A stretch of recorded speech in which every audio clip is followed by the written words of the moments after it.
Hello there, little Frida Reba Darcy.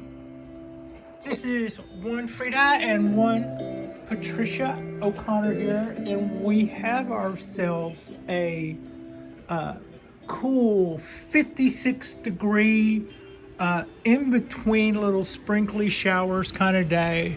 The weather radar shows that not too far away, they're getting more or less clobbered.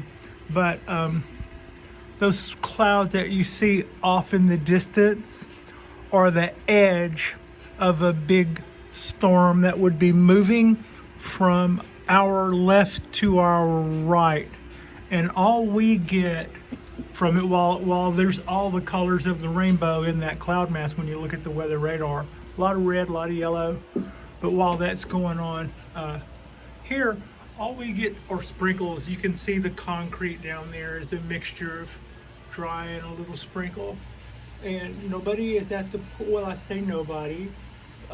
Ducks or somebody. So there's a couple of mallards. They're hanging out on the shallow end, just kind of kicking it, taking it easy. On one hand, and I say we, whoever built this apartment complex right on their wetlands. So, we could say that we invaded their space. On the other hand, I would say we definitely didn't. They might even prefer this. There's not as many tadpoles as there used to be, but the water is a lot cleaner. Yeah. Anyway, this is our Thursday drop, and my watering cans are standing by. Haven't done a whole lot of watering today. These guys have already gotten a little bit of watering, and whether they were ready for it or not. And none of the other trees have. This one was ready for water. That one is almost ready for water. And the forest is good. The wisterias got watered. I probably could have watered. I didn't water the cypress here. I could have done that, and I didn't water the cypress. So yeah, we'll get it while we're here. I'm actually filming us getting it while we're here. Yeah, I got some of that. We'll add. This is a little quick look at our coastal redwood, cones. Make sure every time I hit one of those cones with a stream of water from the watering can, I see all those little seeds just jettison from the sides. And every time I think that that's probably I will have gotten them all, and they still keep. I still keep seeing it happen, so they must really hold a lot of seeds. Anyway, you can see all those little specks. If Patricia can hold the camera still, you can see all those little specks in and amongst all the cones. Those are all our little seeds, and at some point, hopefully, one or two of them, I've heard their germination rate wasn't the highest already anyway. It was fairly low, to put it mildly. But hopefully at some point it'll be the right combination of warm or whatever, and we'll get at least a couple of sprouts out of that. I've got some other things. So that's another.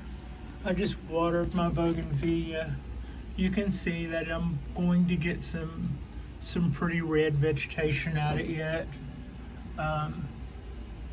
I'm going to get some pretty red vegetation out of it. Those aren't actually, the blooms are in the center. Whenever you see those bright colors, those are the reason it's able to keep those leaves. If you watch bougainvilleas, they're able to keep those seemingly keep their blooms so long. As not all of that is blooms. Part of those are just different colored leaves, and so they keep them like they keep their leaves. And the part of the bloom is usually a little white dot in the center. anyway, I'm happy to see the color. I was hoping that color would come out, and that was partly why I went ahead and made a commitment to, that was a really cool little pot. And I thought, well, might be a little bit of an overuse for this cool crackly little oval pot, but if it does those colors, those will sure look pretty together, and I think that may pay off. I'm pretty happy about that. A quick look at our oak tree. I was watching a video a couple of days ago, and the person who made the video made mention of something I had not heard of before and or thought of, and I'm mentioning it to you now while I'm looking at the oak, because the person whose video I was watching was starting cuttings from oaks. I mean, you've known the problem I've had trying to even so much as pull up an oak from the yard, but I didn't know that it was possible to take cuttings of oaks. But I find that fascinating. I don't know, because I was just so kind of surprised by being able to take hardwood cuttings from oak trees and the possibility of it. And so I kind of Googled it, and I saw where different people had done it with varied degrees of success. I guess, yeah. Anyway, so I was just kind of surprised. I'm mentioning it because I was surprised by it, and maybe you too will be surprised to know that you can take oak cuttings. Also, I did some more research on the tree that we had growing on the property, and I believe it is a cherry. I don't remember what color it was last year. I do remember being impressed with it and going, oh my God, is there really a cherry tree on our property? I'm hoping I remembered correctly that it's white, but I don't know. Anyway, that is 5 cuttings that I've taken from it, and it's just now budding out, so I took all of those and put them in some moss and some bonsai mixture, like some third and third bonsai mixture, the way I tend to use the Boon mix. But anyway, that's some peat moss and probably 60% peat moss, and then the rest of it is that Boon mix, just to kind of shake it up a little. It's what I had handy, and that seemed like a good way to go. I'm ready to, I'm willing to give these guys however long it takes to see if I can get some of them to root. But I've watched some more videos, and the more I watch people do it, more people tend to take cuttings for these guys when they were already well leafed out. And I don't know whether or not it was because I wasn't watching videos from bonsai people and they just didn't know to do that, or maybe they didn't go into detail as to why they went into summer growth and started taking, but more than one person did it, and everybody seemed to have at least pretty much, I would say, a 60% success rate. So I was pretty encouraged by that. I will probably go to this, to the tree on the grounds and get maybe a few more little clippings and see. Yeah, the tree has a really shiny silver bark, which I gotta say, as a big tree species, that's kind of not my thing. I tend to be more into textures and stuff. Silver and shiny doesn't really float my boat, I guess, as far as tree trunks. I mean, I'm not, well, I kind of am. I don't mean to shame it, though. If these guys take, I think they'll make a real pretty little forest. The part that I kind of think looks funny to me, and it's just personal preference, as a grown mature tree that you would walk up and say, wow, that's a 40-foot tree. I think that the part that I'm not as thrilled about would be lost, and not something that you would even take into consideration in tiny miniature. I guess what I'm trying to say is, or what I'm not saying very well, is with the shiny silver bark, to me, it almost looks artificial. And as you can see, these have a almost different texture. And the texture I'm talking about was more the look of the mature tree that had a trunk that was probably, I don't know, 8 inches around or so. It was, it was probably as big around. Yeah, probably as big around as the indention in this plate. I'll give it that. It was this big around.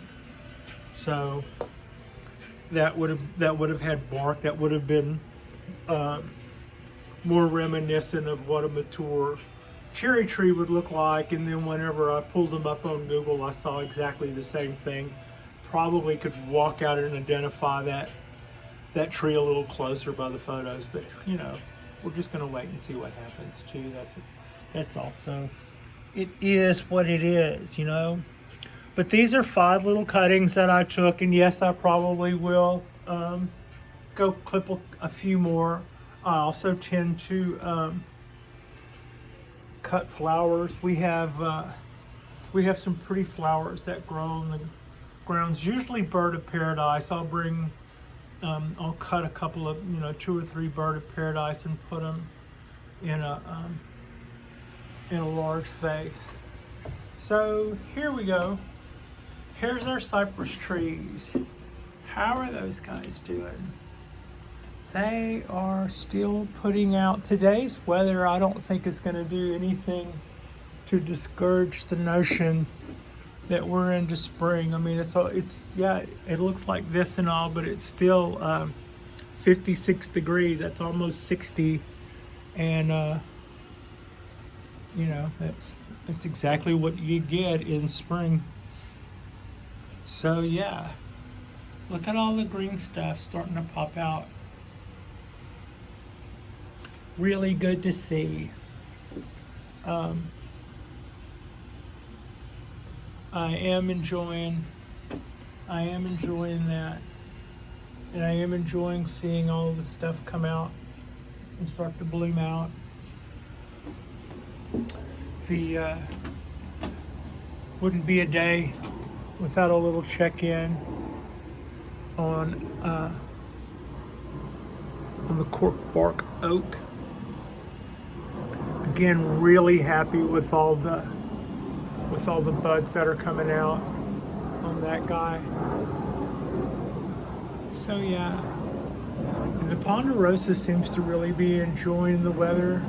I don't know, it looks greener with all the moisture in the air, but it's sort of pale. It's a pale green tree otherwise.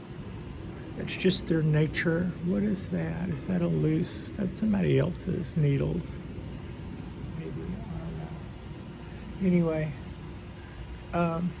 that's a little look at our ponderosa little shoots and the new needles that are about to emerge from the little candles and stuff. Either that or those are pollen. I'm not sure yet. But one or the other or both. So yeah, that's pretty much just a little quick look, rundown of our trees. Everybody is really enjoying the wet weather. Me and Frida are also enjoying this weather. It doesn't feel like fall. It feels like kind of cool spring, and here comes the rain. I don't know if you can see it, but it's starting starting to turn the sidewalks dark, and you can see all the drops starting to hit the pool. The ducks don't mind. I hope your day is going as well as ours. I hope you're enjoying your space where you are, and I hope that you have crows and birds about and that you enjoy them. And Frida wanted me to tell you how much she appreciates your viewing. I would concur. I want you to know how much we appreciate your viewing. And this is a little look at our trident maple. And we're still waiting to see some more green from our Dawn Redwood. But we're expecting good, we're hoping for good things. I'm not expecting anything, we're just hoping. So that's a little shot at our wisteria. If you haven't already, like and subscribe, and thanks for watching.